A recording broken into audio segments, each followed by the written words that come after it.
Most new detailers I see chase clients in the complete wrong order. I've seen people blow £2,000 on a van wrap, all the equipment, but you go to their business page and they haven't got a single review. I've seen detailers run ads before they've even had these reviews, and then they wonder why people can't even find them, or their phone isn't blowing up. So the thing is, getting clients isn't about doing or getting more stuff. It's just about doing the right things in the right order. And over the years of doing detailing myself, there are 5 key things each detailer needs to do. And if you unlock them in order, it makes the next one easier to do. And if you do it out of sync, you're going to start to waste your money like the detailers I mentioned before. So we're going to start at the bottom end of the scale, the cheapest and the fastest, all the way up to the clients that will be with you for the lifetime of your business. Let's go. Source number 1 is something that everyone has, but everyone underuses, it seems. And that is your own network. The reason why it's so important to use your own network, your friends, your family, and so on, is because these people already trust you. But the part most detailers get wrong with this, they use these potential jobs as practice, but you shouldn't see it that way. What you should actually be using this is manufacturing proof that you can deliver the work. And that's how you then start to reach a wider audience. So every car you do for someone you know has a wider purpose. The 2 key things it gets you is a review and some photos. So you're not just in the interior fiddling around with a detailing brush, working out what you're doing as you're going along. You're doing that process and showing the before and afters of that. And at the end, and this is something you really need to push on, is ask for a review on your Google page, which you should have set up from day one. Because the reality is you're going to get most of your high-end clients down the line on Google, so you want to be building this foundation from day one. And even if you have a small network, even 5 to 10 people, that's 10 cars, that's 10 photos, that's 10 reviews potentially. And depending on where you are, but you could potentially be ranking in the top 20, 10% of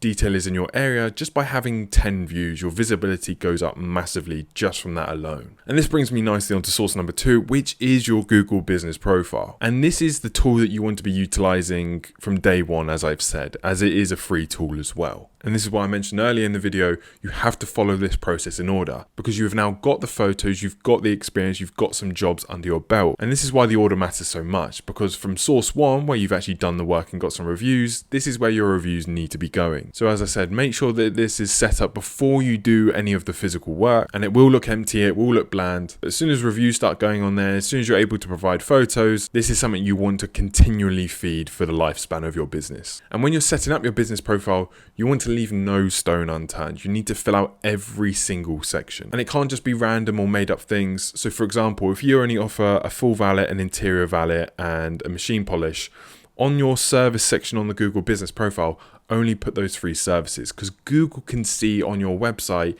if you have a link to those services and they're not linked on your Google business profile, they're not going to think you're a legitimate detailer or a legitimate provider of that particular service. So don't go about lying saying you're going to do engine bay detailing if you don't offer it. Another important thing to do as well is just show you're active on that side of the platform. I know Google business isn't like a traditional social media where you're not uploading photos regularly or whatever, but you should almost treat it like that, because again, Google sees that you're actively engaged with their platform, showing the work and the jobs that you've done, and that will again attract more traffic because they will put you higher up in their search engine. Doing all this and doing it every single week should realistically put you in that top 3 map pack, which is sort of the Goldilocks zone, I'd say. So if someone puts your town valeting near me, or best valeter in your town, there's a map that shows all the businesses in that area, and there's usually 3 businesses that sit within that map. Without spending any money on ads, so Google ads where you naturally appear at the top anyway, the second best thing to do is appear in that map pack, which is those 3 businesses.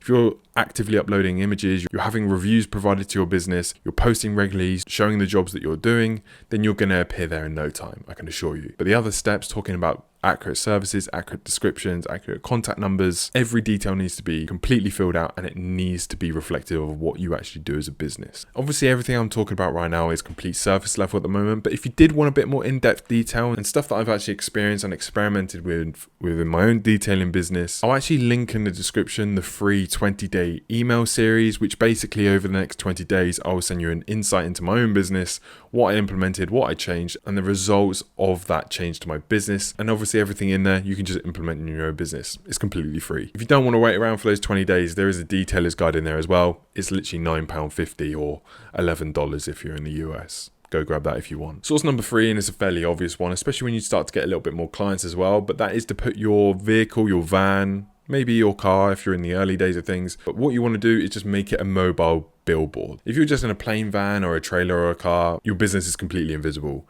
And when you're obviously parked up on the side of the road or in someone's drive doing the work and they can see you're cleaning the car, people are going to have to go to the hassle of asking you for a business card. Whereas if your business details are already on the van, they can just take a picture of it. You might have a QR code on the van that they can scan. It brings you directly to their website. These are all sorts of things, just marginal gains that could potentially push a complete stranger into being a long-term client with you. And stuff like wraps or whatever is a tax-deductible expense. So you're actually really incentivized to do something like that because, again, it drives more clients, drives more business. And if you're not doing it, you're completely missing out on potential customers just walking by. But the reason why this is source number 3 of getting clients and not source number 1 is because you never want to do this first. Because there's no point putting a wrap on your car or your van if you haven't got any clients that you're serving anyway. And I know you're probably thinking wraps are perhaps quite expensive. Maybe it's something a little bit later you can do down the line, but I would just suggest getting it done as soon as possible. Even if it is like getting magnets on the side of your car, just showing what your business is, what it does, and the contact details. It can be that simple. I've seen people in the US, it's not so common in the UK, they have pop-up signage that they just leave on the side of the road. And again, any passerby can easily see what you're doing, who the business is. They scan the code, great. They might book in with you. And it is literally a one-off cost. Unlike ads or whatever else, there's no hamster wheel where you need to keep on it and keep it churning. Source number 4 is obviously paid ads and putting your ads in the right place. Again, the reason why this is step 4 in the process is because it's sort of an amplifier. It's not a foundational practice you want to put from day dot. And the reason why you don't want to run ads from day dot is simply because if someone comes across your advert and then goes to your profile and sees no proof of work, no reviews, and generally just look how long you've been around for and they see virtually nothing, then you're just flushing money down the toilet at that point. And the other thing you're doing as well by doing that is actually helping your competitors out, because you're paying that traffic to come to you and they see your business is not set up sufficiently, you see you haven't got sufficient experience, then naturally just going to go, well, there must be some alternatives there. They look at your competitors, they see they've got more reviews, more photos and more clients, then they're always just going to go to that person anyway. So please, for the love of God, I've seen it so many times with detailers I've worked with, please do not put ads on from day dot. Source number 5 for getting clients, and something I don't really see anyone talk about for some reason, yet it's so effective and efficient for me for getting consistent work. That is building a community of lifetime clients and continuous jobs. And when I say building a community, it's actually already a community that already exists. You need to just make yourself a part of it and bring people over to your side of things. And it's really not complicated at all. And it actually took me a fair bit of time to start doing this myself until I actually realized the effectiveness of it. And I'm not saying you need to go to every car meet that ever happens. It could be as simple as going to the gym and seeing someone's car, seeing who owns that car in the gym, and then just saying hello to them. Speak to them. You're not trying to make it a sales pitch, but just say, this is what I do for work. Your car's lovely. You know, if you ever needed anything doing, just keep me in mind. That simple gesture of just being kind and actually going up to talk to someone, even if they're not going to be your client, if they're not going to book with you, you've gone out your way to introduce yourself to that person. They actually might have a family or friend who has got an issue you could potentially resolve. If someone has got scratches all over the side of their car, they might say, oh yeah, I met a lovely bloke down at a gym who complimented me on my car, and he actually said he deals with stuff like this. He gave me his contact number. Here's his contact number. Get in touch with him. And it is as simple as just putting word out there. So go to different communities. Again, I'm not saying go to car and coffee meets every single weekend, because the reality is that's probably filled with detailers trying to sell their service. But if you come across like a genuinely nice person, start a conversation and maybe drop in that you do these sorts of things, it might not necessarily be that single person that books with you,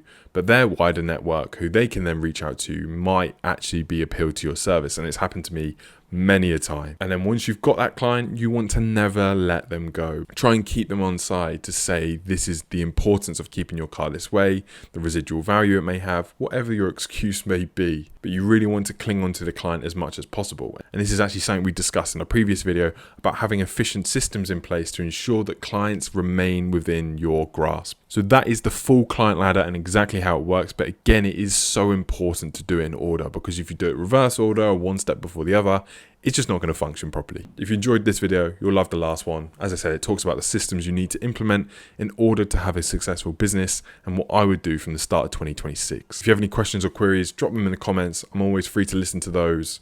Subscribe.